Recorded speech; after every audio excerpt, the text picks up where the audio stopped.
The cold metal of the handcuffs bit into Thomas Kendrick's wrists as he sat trembling in the back of the military police jeep. Rain tapped against the canvas roof, each drop a reminder of the rising river he had just faced.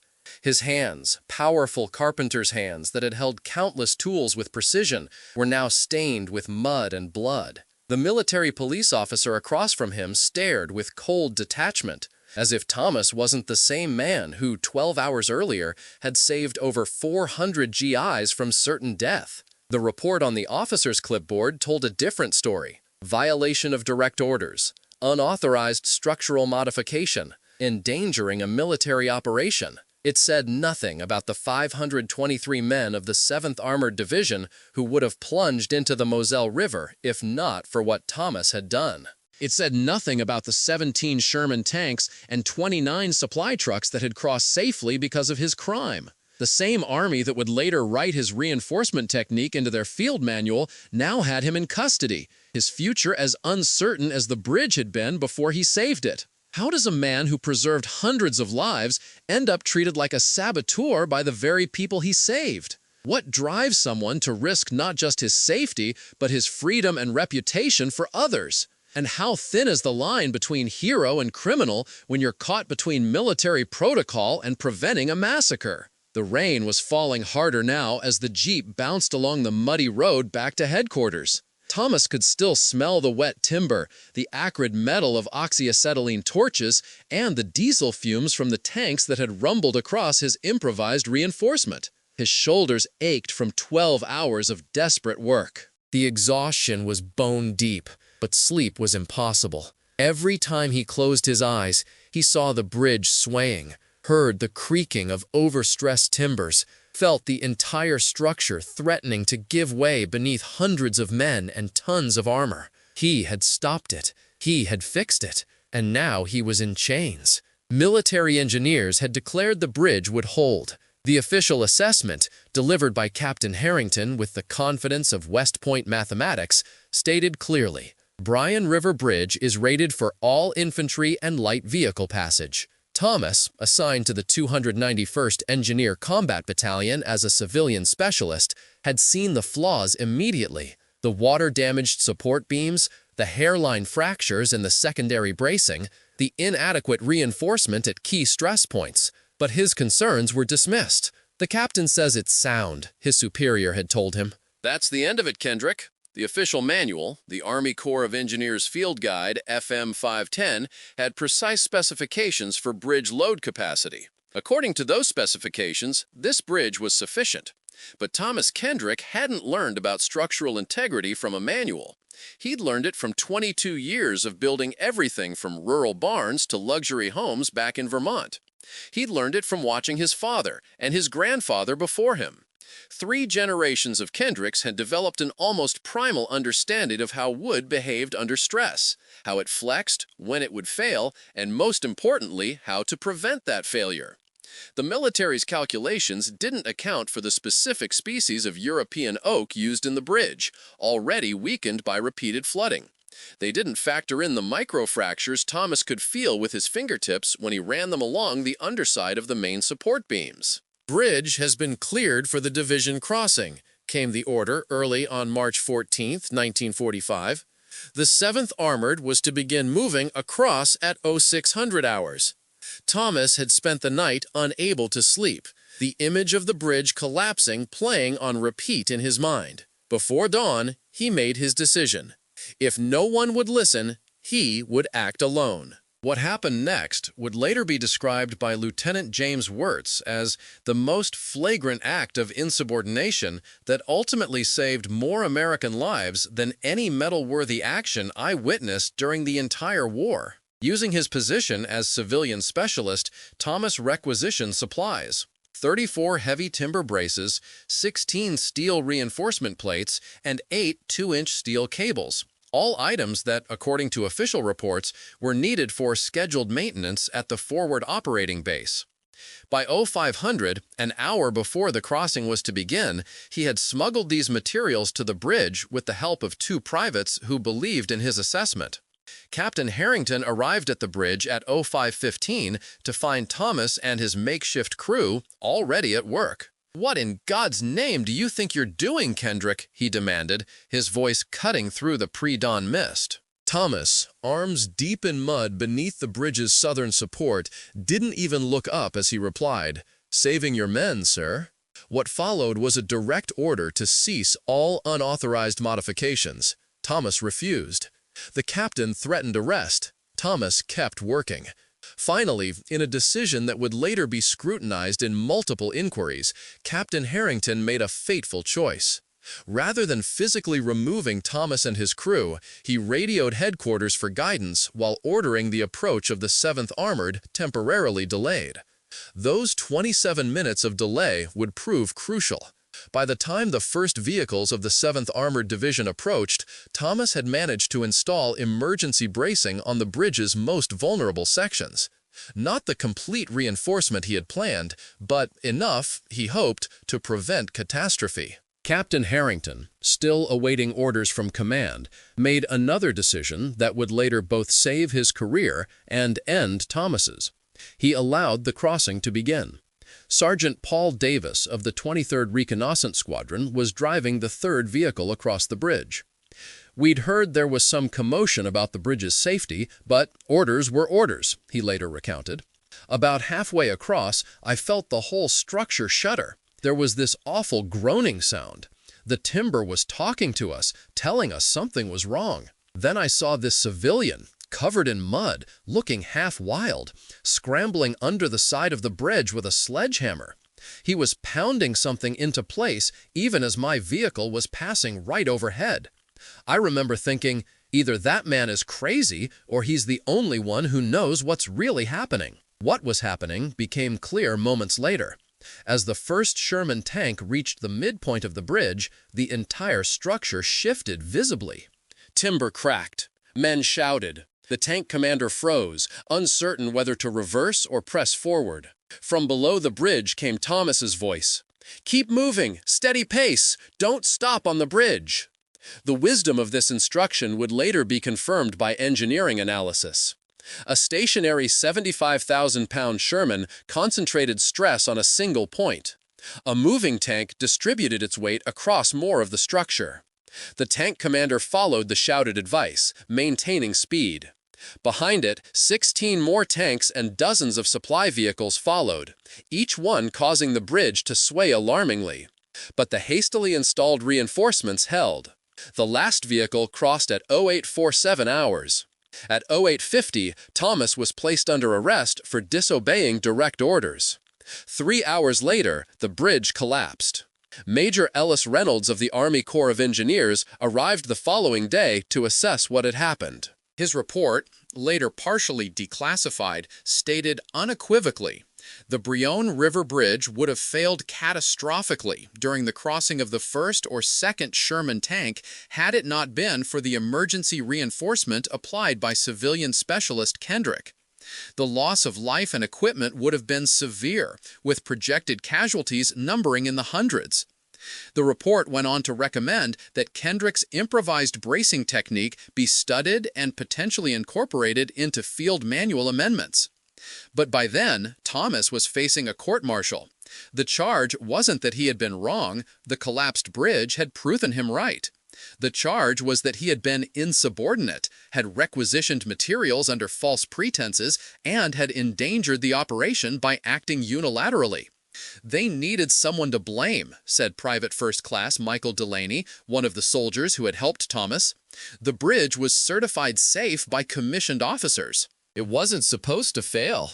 Someone had to take the fall for the fact that the Army's procedures were wrong, and it sure as hell wasn't going to be anyone with bars on their shoulders." In the holding cell at the forward operating base, Thomas received an unexpected visitor, Colonel Walter Pritchard, commander of the 291st Engineer Combat Battalion. The conversation that followed was not recorded in any official document, but was later recounted by the MPs on duty. "The colonel just looked at him for a long time," recalled Corporal James Murphy. "Then he said, 'You realize you're in serious trouble, Kendrick?' And Kendrick, he just nodded and said, 'Yes, sir, but those boys are alive.' The colonel asked him, "Would you do it again, knowing what it would cost you?" Without hesitating, Kendrick said, "Every time, sir." What Thomas couldn't have known was that Colonel Pritchard's own son had been among the men crossing the bridge that morning. Lieutenant William Pritchard, commanding a platoon in the 7th Armored's reconnaissance element. The colonel had received word that the entire division had crossed safely just minutes before being informed of Thomas's arrest. The military justice system moved with its usual methodical pace, even in a combat zone. Thomas remained in custody as the Allied advance continued toward Germany. His case became something of a legend among the troops, growing with each retelling. Some said he had stood in the middle of the bridge, physically holding it together as tanks rolled over him. Others claimed he had gotten into a fist fight with Captain Harrington. The truth was both more mundane and more remarkable. A skilled craftsman had seen a fatal flaw that educated engineers had missed, had acted against orders to fix it, and had succeeded. The court-martial convened on April 2, 1945. Thomas, now wearing a clean but ill-fitting uniform, sat straight-backed as the charges were read. The proceeding was closed to most personnel, but records indicate it lasted just under 7 hours. Witnesses included Captain Harrington, who, to his credit, testified that Kendrick's assessment of the bridge's condition proved accurate, though his methods were unacceptable. Major Reynolds presented the engineering analysis confirming that the bridge would have collapsed. Private Delaney testified about helping Thomas gather materials, admitting they had misrepresented their purpose. When it was Thomas's turn to speak, he said little in his defense. According to the transcript, his entire statement consisted of, "I saw men about to die because of a mistake. I knew how to fix it. There wasn't time to convince everyone I was right. I made a choice." The verdict, delivered the same day, found Thomas guilty of insubordination and misappropriation of military resources. The sentence? Dishonorable discharge and 6 months confinement. Colonel Pritchard, who had authority to modify the sentence, immediately reduced the confinement to time served, the 3 weeks Thomas had already spent in custody. The dishonorable discharge, however, would stand. On April 5th, as the paperwork for his discharge was being processed, something unexpected happened. General Omar Bradley, commanding the 12th Army Group, received a report about the incident. Bradley, known for his concern for ordinary soldiers, requested a complete briefing on the case. What specifically caught his attention was Major Reynolds' assessment that the bridge reinforcement technique developed by Thomas under emergency conditions might have broader applications for the Army Corps of Engineers. "Get me this man Kendrick," Bradley reportedly ordered. "I want to understand exactly what he did and how he knew to do it." Thomas, awaiting transport to the rear, was instead brought to the general's headquarters. There, using scrap wood and string, he demonstrated the reinforcement technique he had developed, a method that combined traditional carpentry with an intuitive understanding of how to distribute and redirect force. Engineers present took detailed notes. Questions followed about materials, application time, and whether the technique could be taught to combat engineers with minimal carpentry experience. "Sir, any soldier with basic training can apply this if they understand the principle," Thomas explained. "It's not about following a formula. It's about seeing where the stress will go and getting there first to manage it." For 4 hours, Thomas worked with the assembled engineers, showing them his method, explaining the subtle signs that indicated a bridge's breaking point, teaching them to listen to the wood and understand what it was telling them. By the end of the session, the engineers had documented what would later be called the Kendrick method of emergency bridge reinforcement.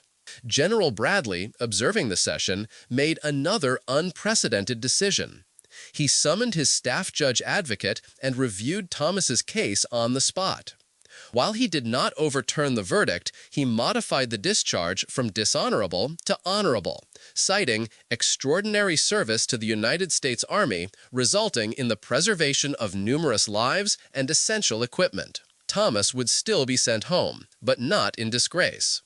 On April 7, 1945, Thomas Kendrick left the European theater of operations. He carried with him discharge papers that told a complicated story, guilty of insubordination, but honorably separated from service. His final efficiency report, completed by Colonel Pritchard, contained a single additional comment: saved more men by disobeying orders than most do by following them. The Kendrick method was officially incorporated into the Army Corps of Engineers Field Manual in June 1945. That same month, as Thomas returned to Vermont, trying to rebuild his life and reputation, American forces in the Pacific Theater used his technique to reinforce 3 bridges on Okinawa, allowing the safe passage of armor that might otherwise have been forced to find alternate routes under heavy fire. Military historians later estimated that the technique saved at least 83 lives in that operation alone. Back home, Thomas rarely spoke about what had happened.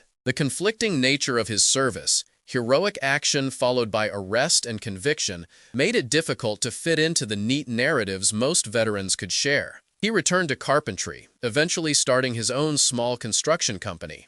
He married in 1947, raised 3 children, and by all accounts lived a quiet, productive life.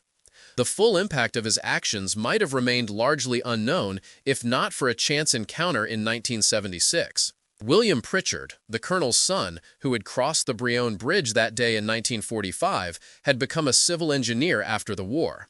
While attending a conference in Boston, he recognized Thomas's name on a building permit for a restoration project. He tracked Thomas down at the worksite. "I don't know if you remember me," William said when they met. Thomas looked at the middle-aged man before him, trying to place the face.